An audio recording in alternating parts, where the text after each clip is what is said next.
मुतल्लक है। चौधरी बड़े सियाणे हैं।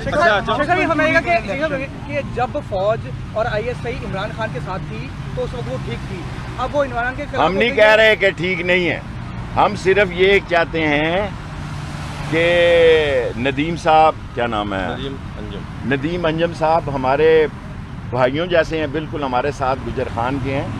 उन्होंने अच्छा था, हजाब में थे, अच्छा था, वो नहीं आ रहे थे सामने, ये DGISPR को काम करने देते। अब इससे आप पे मैं छोड़ता हूँ। DGISI एक बहुत बड़ा अदारा है जिसके नीचे नेवी है, एयरफोर्स है, 408 है, MI है, नेवी है। सो उनको एक बड़ा रोल अदा करना है और मेरे ख्याल में DGISI का रोल जो है वो सुलह, सफाई, अमन, शांति, मुज़ाकरात और सब